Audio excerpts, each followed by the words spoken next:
Welcome to the Spirit-Centered Business Podcast, where we blend the spiritual with the practical for supernatural results. Now, here is your host, Bralynn Newby.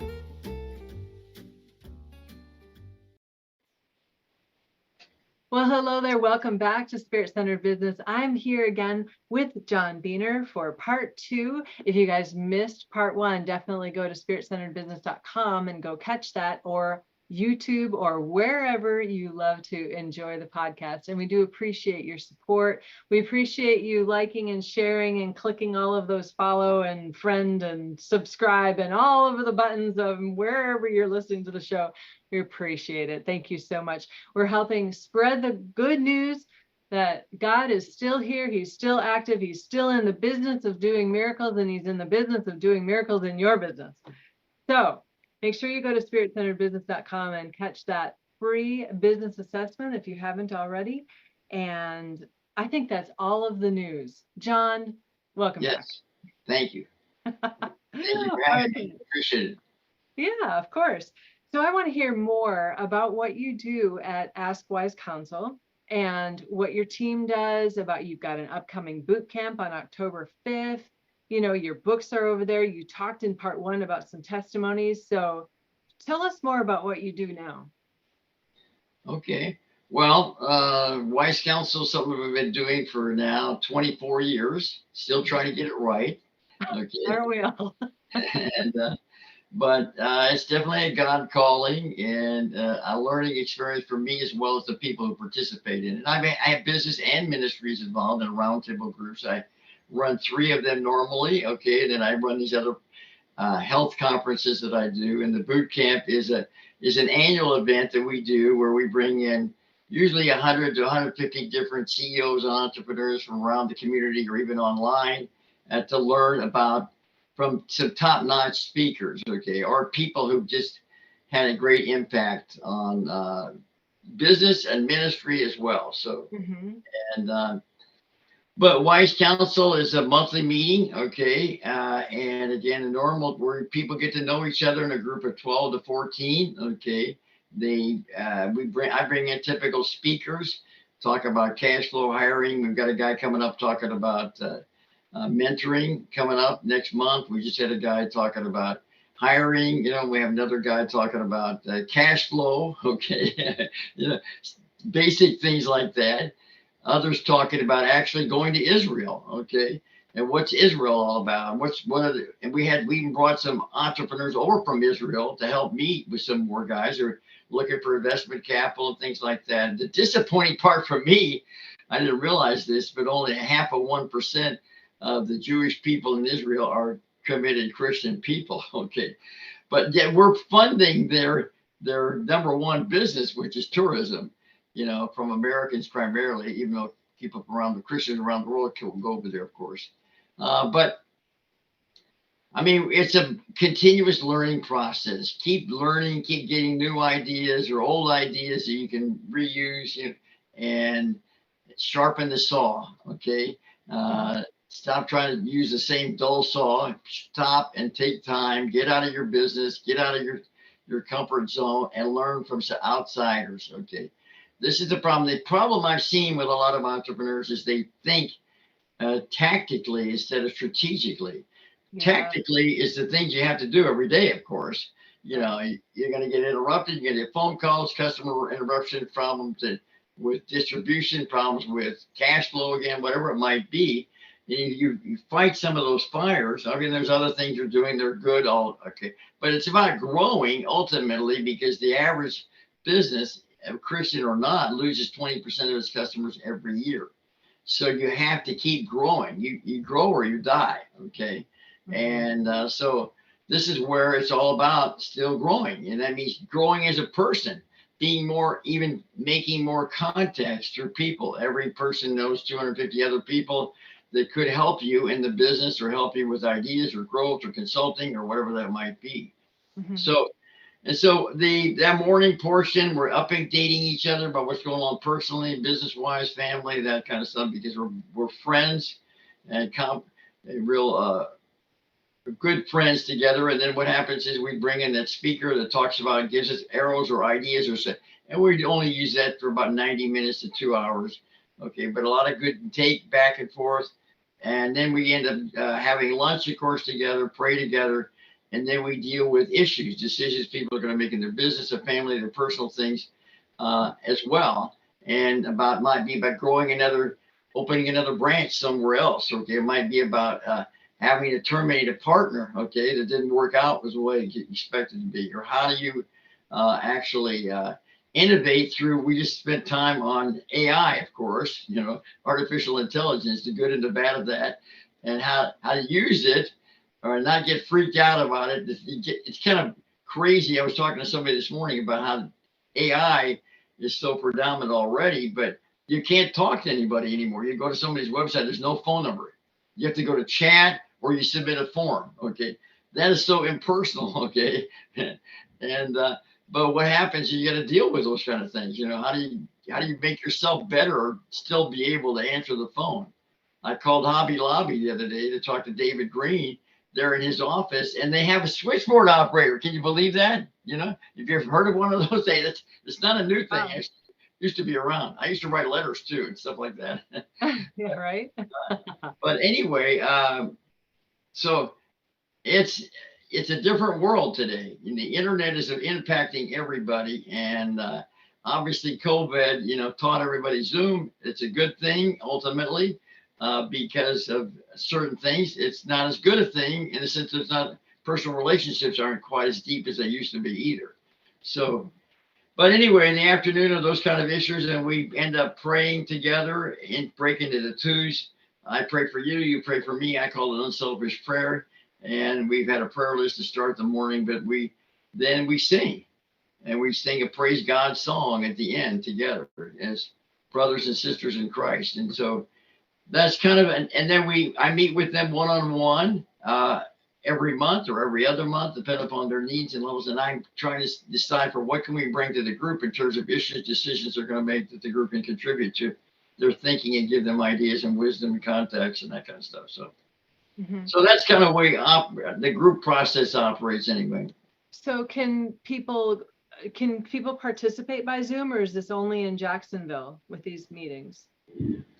Well, we're only doing the meetings in Jacksonville. I've had them, as I said, in 10 other cities. God told me to pull back from that and concentrate here because he wanted me to be more innovative and more write books, do radio and other things like that. So. Mm-hmm. But the boot camp obviously is online, and that's a big event that we do. But and we had groups in Minneapolis and Denver and Raleigh, North Carolina, and Atlanta, Orlando, other things. But that's not the path God's chose me to go on. I mean, even though I'm happy to work with people in those cities that may want to start a Wise Counsel group, and take it in their area, that's good. But what's your next question on that? That's okay. I want to hear some testimonies about the people you've worked with and how God moved in their business and some breakthroughs that they got. Yeah. Okay. Well, we had a gentleman I'll never forget as long as I live. He had a company. It was a software business. They sold software to restaurants, and he came to our a meeting for the first time, and he says, "I don't know why I'm here. John suggested this would help me, but I got a pickle. The bank's canceling my loan, $250,000 loan, and the software that the company that we work with, they finally said they can't make it work, so they quit." Okay, and so I've been out selling it and getting deposits, and I've gotten close to $200,000 worth of deposits. Okay. And so how am I going to get out of this pickle? The bank is going to call my loan. Okay. And so, and the group said, "Hey, here's the way you do it. You go to another bank. You go to a different bank that is more receptive." Because a lot of banks, they pigeonhole where they are. Some are stronger in real estate. Some are stronger in software technology. Some are stronger, in just real estate, home building. Okay. Others in retail. So others in military services. We have a fair amount of military in our area with the Navy, etc. Mm. But and so that's really wisdom. And he said, so for the next 8 years, he stuck around, okay, because he got a loan within the next 3 weeks from another bank that not only bridged his business but kept it alive for another 8 years. And in fact, his son eventually took over the business. But that's a great testimony. I have so many others about how, I mean, like I say, we have one guy who's a movie producer, and he's won 16 Emmy Awards. Okay. Wow. And he's now raising money from Southeast Asia, believe it or not, for people going to support a movie, a $50 million movie that's going to be done within it by 2025 on the story of Paul, again, a different version of it all. And it's very exciting. And yet he made contacts for some of our people, for people in Southeast Asia. I had another experience where I had a guy in the early days of the other business that was in the manufacturing business, and he was doing about $2 million, but he had a fire and he lost about half of his inventory. So he had to then go to the insurance company to ask them to pay about $300,000 of loss he had, and they denied him. And he kept saying, well, it's right here in the contract. This is what the insurances will provide for. And I said, look, let me see what I can do to help you. And so I found a contact for him, believe it or not, who was in California, who knew the president of that insurance company face to face personally. And he ends up calling the president of the insurance company and said, by the way, do you know you have a loan in Jacksonville, Florida that's got this problem and you're not following through the way you're supposed to? He said, really? Okay. So within 3 months, he had the money in hand. Okay. And that's what contacts and connections can do with and for you. Okay. So testimonies, we have them coming out our ears with the speakers that we have at the boot camp. And this last year, we had 6 different speakers, one of which was a guy who was the leadership development director under Truett Cathy for 23 years. And Truett Cathy said to him many years ago, we'll never run out of chicken, but we'll run out of leaders if we don't start developing them. And so he said, your job is to start creating leadership programs and development. So he did. And he explained what he did. He talked about what was the secret to Chick-fil-A's success, and it's biblical principles for the most part, of course, obviously. And so he explained all of that to us. We had another guy coming from Fresno, California, which is kind of interesting because here we are in Jacksonville, Florida. He was in the Navy in Jacksonville.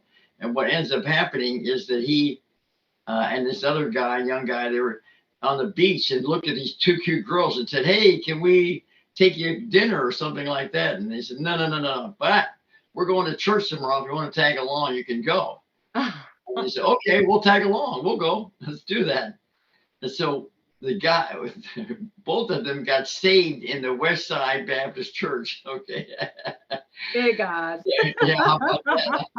Now, he didn't marry her, but what ends up happening is over time, he got into more ministry things after getting out of the military.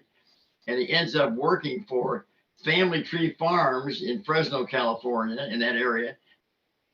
Turns out that he's the chief operating officer, and they're in like 7 different countries growing fruits and for Costco and for Publix and other supermarket chains. Okay, blueberries year round, so they get them from near to Southeast Asia, maybe in the wintertime, or because obviously Michigan is big on blueberries, so is the state of Washington, and blackberries and cherries and all those kind of things. But they need them year round. Okay, so they grow them, and every time they open a new farm in these other countries, what they do is they bring in a chaplain and they start a church. What a great way. And it's a $500 million company.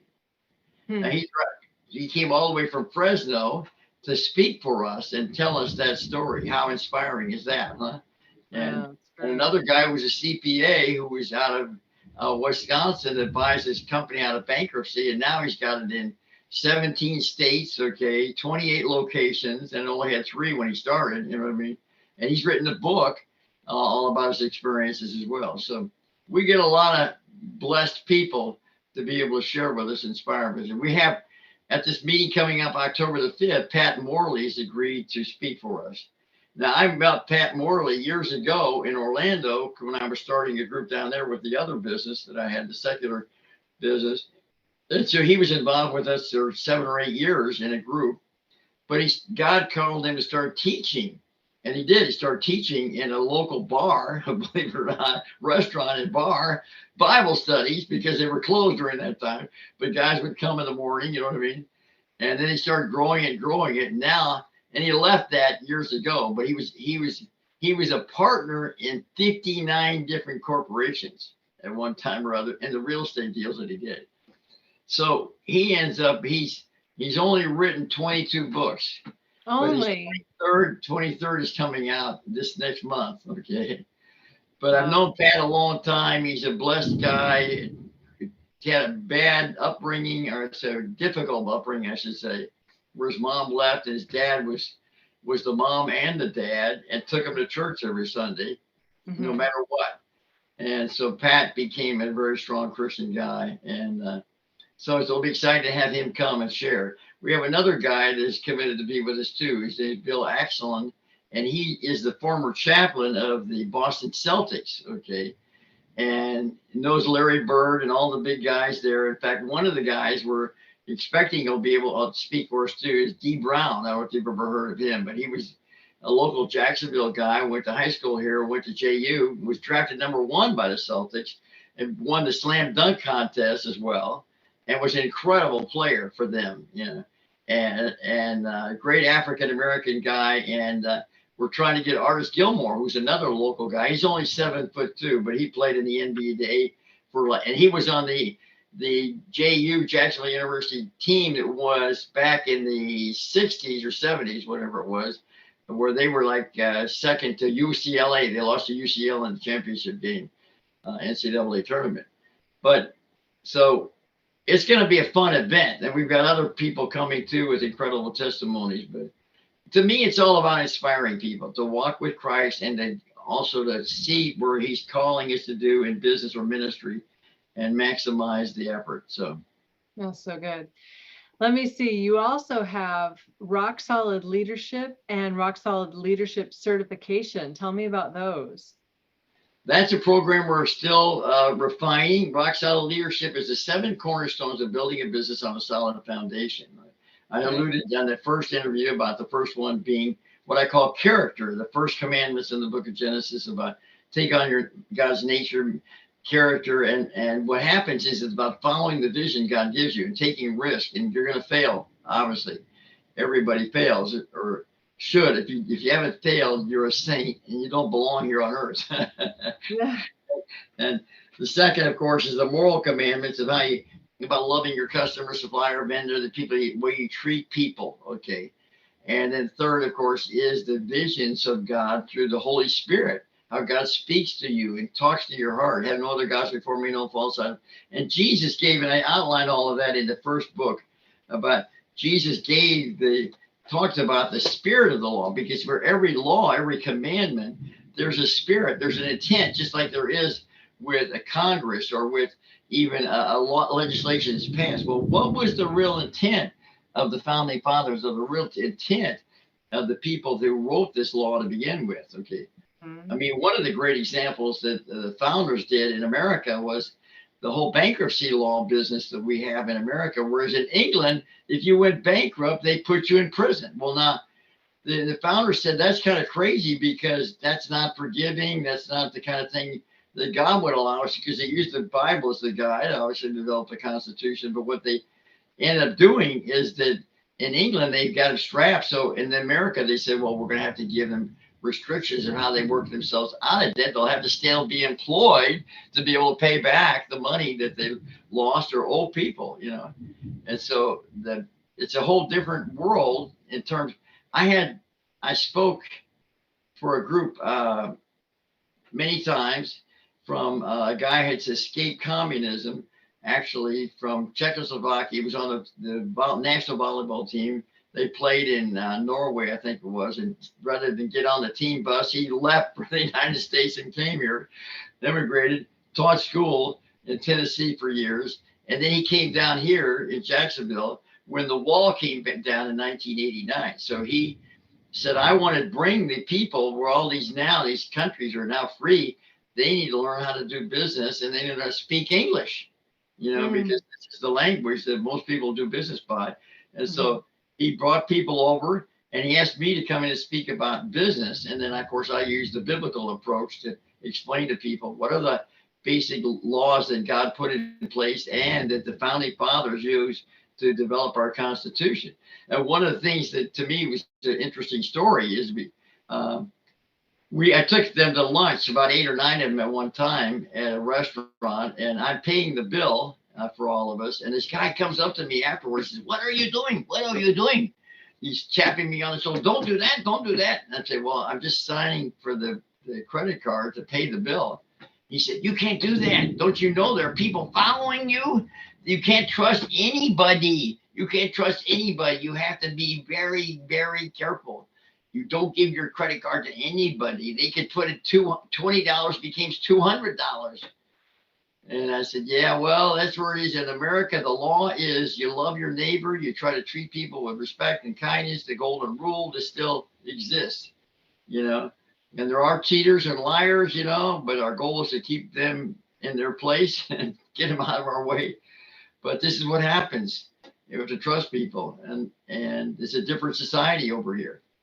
But anyway, that's another little example, a little testimony. But yes, I think, again, the 7 cornerstones of building business on a rock solid, what I call a rock solid foundation, okay, and the blueprint of it all. I have an illustration, which I do not have to be able to show you all. I have it in this book, of course, here. This book is what I call rock solid leadership blueprint. Now, this book has 65 companies or ministries in the United States that we're recommending to help you put into place in your company the 7 cornerstones. Okay, and what happens is that they're all referenced here by their site and information, quotes about it. You probably can't see this well enough, but this is what we illustrate with the 7 cornerstones. You see at the bottom are the 7 cornerstones, okay? Character, moral, spiritual truths, wisdom, discernment, there's sharing, all of it, a lot of it's about sharing Christ in your business. And then you have the tactical area, which are the bigger bricks as you build up in your business. And then, of course, on top is the grace of God, covering your business. So that is something we lay out and give illustrations of. But in each of those cornerstones, we give examples of what companies are doing. And 2 years ago, we had people come speak about that. One of my favorites is a guy named Jack Stack out of Springfield, Missouri.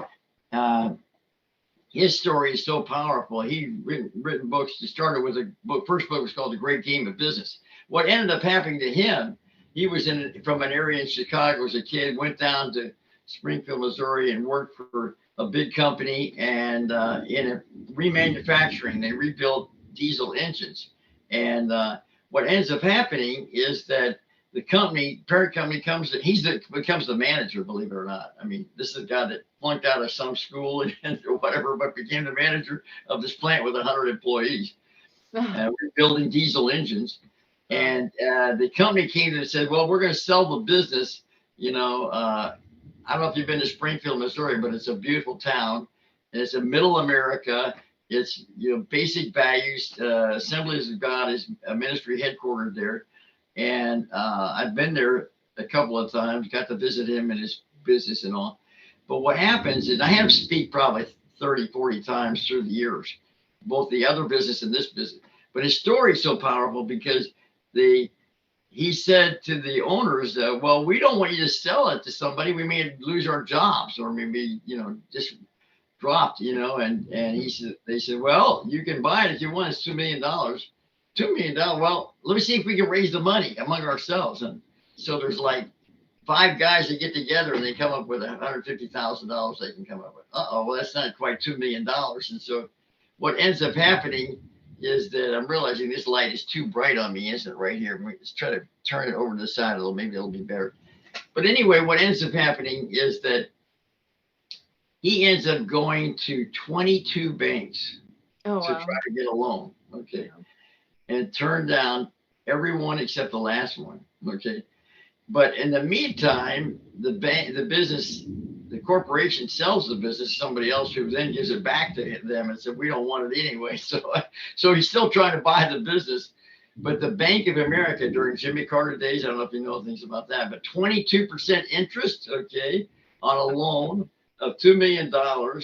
He got the loan for Bank of America in San Francisco at the time, before they'd merged and became national and all that kind of stuff like they are.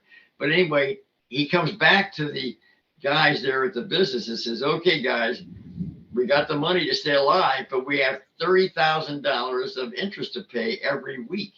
Okay. Oh. So we've got to make money fast, quick, and do well. Okay. So every one of you guys is a stockholder. Okay. You all got to share stock in this company. Okay. And then second of all, you're going to get percentage of how well we do. We're going to have meetings in every department every week, and we're going to be doing this and that and these other principles, biblical principles he lays down. What he does is build a company of owners. These guys, they taught them all how to read a financial statement. So they all became a team together on the same page. And that company has grown from, at the point in time, it was probably a $5 or $10 million company, to an 80 to 50. And now it's a $300 million company with like 20 different companies underneath it. Okay. And Jack and his team go out and teach people still how to run a business from this basis. Okay. The great game of business. And it's an incredibly good concept, but it's biblical again. It's the way God would have us to do. It doesn't mean you have everybody's voting on everything, but it does mean that you're getting people to participate in that sense of ownership. The more you can do that in a company, the more you'll have a stronger business. These are just some of the things that we talk about in the book. But so good. So again, you guys, I'm not sure that I mentioned it in this one. I know I mentioned it in the last one. All of John's books are available on his website. The first one, The True Wealth by the Book, is that was the one that was the 10 Commandments in business, right? And yes. then God had you change the name. So that one's available, and all of the other books that John has written. And we are eagerly waiting for that 5th book that is going to come out. When is that going to be ready? Do you know? Well, I think by the end of this month, we'll have it ready in terms of get it to the printer. Kind of thing. It'll probably take another month before it gets actually printed, because there'll be more graphics to be added and stuff like that. Sure. Yeah. So you guys can go to, again, askwise.counsel.com to check out everything that John has over there, and check out that boot camp that's coming up October 5th there in Jacksonville. Right. Do you have any hotels or anything set up, blocks of rooms, that if people are coming from out of town? All they have to do is notify us, and we'll get them a room if that's what they would like. Yeah. Okay. All right. There's plenty of rooms available, of course. We're in a tourist state, for that matter. The building is booming around here, so sure. A lot of people like to stay in the venue or close anyway to where you're going to have it. So at least 800 hotel rooms right within a mile of us here. So awesome. There won't be a problem. The conference facility. This facility, we're meeting in the Salem Center, which is a radio network that was founded many years ago by a guy named Stu Epperson, who we had speak many times, and he's the one that asked me to do radio shows years ago. He just passed away a few weeks ago, unfortunately, but they have 140 radio stations around the country, but their headquarters is here. And so Eric McTaxis is one of the big people on that network, and but it's fun, it's exciting. I keep learning. Oh, that's good. Awesome. Well, you guys, thank you so much for joining, watching the show. We appreciate that. Make sure that you share it out there, get the message out there, because Ask Wise Counsel could be the answer to some of the problems that you or someone you know might have in business. So go ahead and check John and all of his leadership team and everything out over there at AskWiseCounsel.com. And of course, I will have the link in the show notes. So, John, thank you again for coming on Spirit-Centered Business. I appreciate you. I appreciate your time. Thank you so much. It was an honor to have you. It was an honor to be interviewed. Thank you. Thank you. Thank you. God bless you too. Thank you so much. Yeah. Okay, until the next time, stay spirit-centered. Peace out. All right. Hey there, SCB peeps. I want to give a huge shout out and deep appreciation and thanks to Candace Benton. She has become a super sponsor for the Spirit Centered Business Show. So I would appreciate you helping me in sending blessings and abundance back to her. Thank you so much, Candace, and you are well loved. Thank you for listening to Spirit Centered Business with Bralynn Newby. Be sure to like, subscribe, and share with your friends. The next stage of doing business by being spirit-centered is coming together in collaboration, working with spiritual principles, and knowing our destiny. Join our tribe at spiritcenteredbusiness.com, and we'll catch you on the next broadcast. Peace out.